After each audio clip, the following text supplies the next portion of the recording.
Hello and welcome.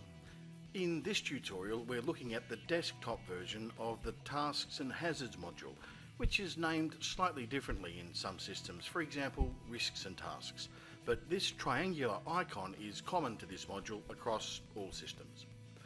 As its name suggests, this module contains tasks and risks or hazards that require further action. Like all system modules, the access and inclusions visible in this module vary according to individuals' user access levels, which are controlled within the user management module. However, for the purpose of this tutorial, we're seeing everything just as a workplace administrator would see it. It is important to note, however, that every user with access to this workplace, no matter what their role or access level, can create and manage their own items within this module, including the ability to reassign responsibility to any other user, which we'll take a look at in a moment. Items, or records as they're referred to, are automatically generated in this module by various other system activities, such as issues identified when completing a workplace inspection report. When a record is automatically generated in this module by another system activity, a pop-up message alerting the user a new record's been created will always appear. Alternatively, new records can be manually added directly in this module by every user with access to this workplace. This module features the same fundamental layout as all modules in the system. Below the module name and module icon are the main controls. In this case, there's a link back to the workplace homepage, the option to add a new record, and the option to export all data from this module in a CSV file. To the right are the module help notes and a link to this video tutorial. And below is the module list view. The controls at the top of the list and in the column headings allow users to search and filter and sort the list according to the various criteria. The small export icon at the far right of the search and filter tools exports only the records that display after filtering. And just like the main module export function, this allows selection of the data fields to be included in the resulting exported file. Mousing over the action icons displays the various options for managing the records in this module. When adding a new record, select the plus icon, which displays a pop-up form.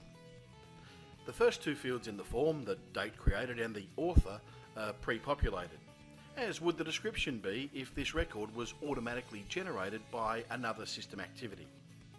Note that most form fields have a tooltip, and it's a good idea to check them out as you learn the system. If your subscription includes both the Safe and Health subscriptions, the option to assign this record to either service appears here. The form also allows completion of a risk assessment. Depending on the combination of consequences and likelihood selected, the system will suggest an indicative resolution period. The Actions area of the form allows reassignment of the record to another user. As soon as you select the Change Responsible Person field, the list of options displays, and as you enter more characters, the options are filtered. Reassigning responsibility sends the new responsible user an email alert, and the record will then be visible to them when they log in and view this module. Depending on your access to this module, once reassigned, you may no longer be able to see the record.